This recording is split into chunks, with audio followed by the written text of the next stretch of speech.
Nĩ mbica ya mũiyũro wa mbura nene kaunti-inĩ ya Makueni ĩgĩcũngĩrĩria hathara ya indo hamwe na ikuũ iria ihingĩte cia andũ 18 thutha wa kĩmwana kĩa mĩaka 5 kũhũrwo nĩ rũheni wondi-inĩ ya Masongaleni, na o ũguo mũndũ mũrũme ũngĩ arahũrwo nĩ rũheni eyũĩte mbura rungu rwa mũtĩ mwena wa Nzaui. Bamĩrĩ itanyihĩire 150 wondi-inĩ ya Mbitini nao maraire heho-inĩ thutha wa mĩciĩ yao kwarahĩrwo nĩ mũiyũro. Mbura ĩno kũrĩ kũndũ kũngĩ ĩcũngĩrĩirie matuĩka gũkũ Makueni ta Kilungu, kũrĩa bamĩrĩ 7 ihutĩtio, na kuo thukuru-inĩ wa mũthingi wa Mbooni mathomo magatharara thutha wa irathi 7 kumomoka. Tuko na familia nyingi ambao tunapoongea saa hii wako katika hatari kwa sababu nyumba zao siko katika hatari kwa sababu wa vile mchanga yetu inakaa.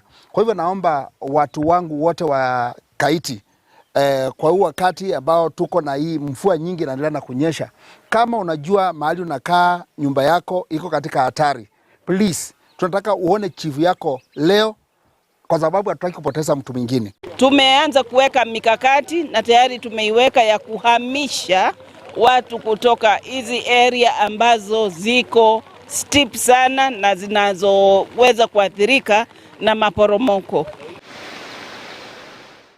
Kaunti-inĩ ya Kisumu rũĩ rwa Nyando nĩ rũiyũrĩte na rũkauna na gũcũngĩrĩria mwaraho. Amwe ya arĩa mahutĩtio makĩria arĩ aikari a Maembeni, kũrĩa ona thukuru wa airĩtu wa Ahero ũhingĩtwo na arutwo makaheo rũtha mainũke amu gũtingĩikarĩka. Na wakati imejaa hivi hakuna kitu yenye unaweza fanya. Sasa ikijaa inapita na kila kitu, nyumba, manguo, kila kitu. Sasa inajaa kwa nyumba, hakuna venye hata unaweza survive na watoto. Maji amefiriku paka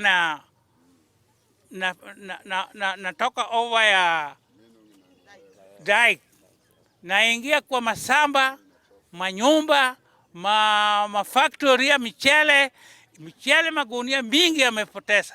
Kaunti-inĩ ya Tana River nakuo aikari nĩ marahirwo matũra-inĩ ma Mbalambala thutha wa rũĩ rwa Tana kuna. Thirikari nĩ ĩroria andũ mathiĩ na mbere gũikara mehũgĩte nĩ gũkorwo kũringana na ũrathi wa rĩera mbura ĩno no ĩgũthiĩ na mbere kura.